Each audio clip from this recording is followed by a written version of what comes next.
से जी ही नहीं पा रहे हैं, हम मर के अमर कैसे हो पाए? बड़ा जटिल प्रश्न है। तो कुछ पंक्तियां सुनिएगा। चलो ऐसे कि निशान बन जाए, चलो ऐसे कि निशान बन जाए, काम करो कुछ ऐसे कि पहचान बन जाए, काम करो कुछ ऐसे कि पहचान बन जाए। यूं तो जीते हैं दुनिया में कई लोग, मगर तुम जियो इस तरह कि तुम्हारी जिंदगी मिसाल बन जाए, मिसाल बन जाए। हर कोई व्यक्ति तुम्हारी मिसाल दे, तुम्हारा उदाहरण दे कि जियो तो इस तरह से जियो। और हमारे भीतर में वो सामर्थ्य है, वो क्षमता है हमारे पास में कि हम ऐसा जी सकते हैं, क्योंकि हम तीर्थंकर के वंशज हैं, हम कोई सामान्य नहीं है। तीर्थंकरों के वंशज, जी हाँ, आदिनाथ प्रभु तीर्थंकर, आदि तीर्थंकर के वंशज कहलाते हैं हम। बड़ा गौरव है हमें कि हम जैन कुल में पैदा हुए हैं। हमने जिन शासन को प्राप्त किया है, जहाँ पर जिंदगी बेहतरीन जी जाती है। पहले भी लोग कहा करते थे, भाई जैनियों का भोजन बड़ा टेस्टी हुआ करता है और इनके जीवन जीने का सलीका बेहतरीन होता है। कम में भी अधिकांश, अधिक से अधिक, अच्छे से अच्छे, श्रेष्ठ से श्रेष्ठ कैसे जी सके वो तरीका जैनियों को आता है, क्योंकि हमें जिनेंद्र भगवान ने जीना सिखाया। कहते हैं कि सितारों ने आसमान के लिए बहुत काम किया।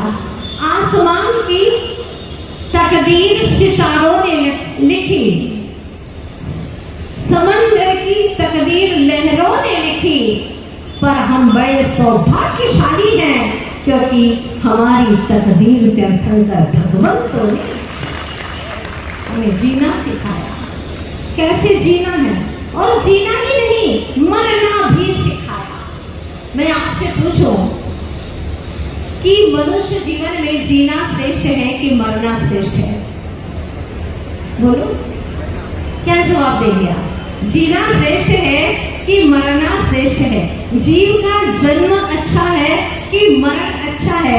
आखिर क्या अच्छा है, क्या श्रेष्ठ है? आप क्या जवाब देंगे?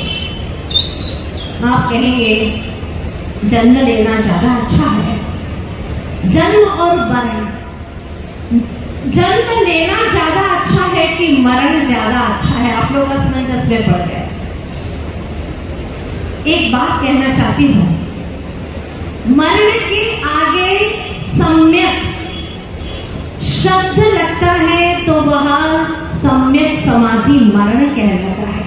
लेकिन आज तक जन्म के पहले सम्यक शब्द किसी ने नहीं लगाया।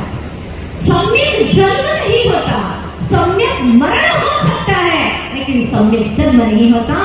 वास्तव में जीवन में मरण का महत्व है, और मरण ऐसा कि जो दोबारा मरण के लिए कारण न बने, दोबारा जन्म के लिए कारण न बने, वो मरण परम निर्वाण में परिवर्तित हो जाए, वास्तव में उसका जीवन जीना सार्थक हो जाता है।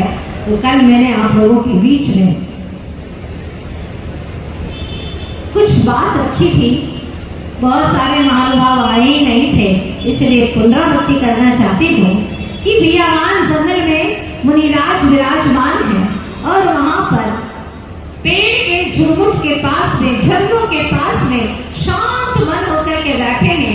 पलकें मुड़ी हुई है, चेहरे पर अद्भुत रौनक है। आप लोगों ने कभी देखा, आप लोगों के पास में करोड़ों अरबों रुपये हैं, 2-4 मकान है, जमीन है, जायदाद है, परिवार बड़ा अच्छा है, इसके बावजूद भी चेहरे पर रौनक नहीं है, चेहरे पर कोई ताजगी नहीं है।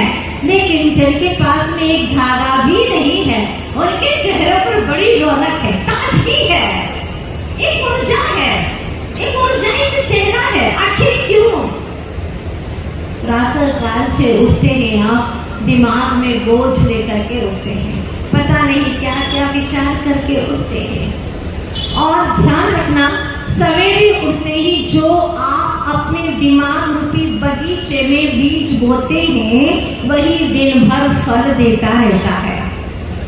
प्रातः काल जो विचार दिन भर में आते रहते हैं। आपने कभी गौर किया हो, सवेरे जो आपके मुख से भजन निकलता है, जो गीत निकलता है, जो संगीत निकलता है, वही संगीत दिन भर चलता रहता है। बार बार आपको वही संगीत याद आता है। क्यों? क्योंकि प्रातः काल आपने अपने मानस के बगीचे में वह बीज डाला था, वही बीज दिन भर फल देता रहता है। तो मेरी गुजारिश आपसे ये है कि आप प्रातः काल अपने दिमाग के बगीचे में वही बीज डालें जो आप फल चाहते हैं।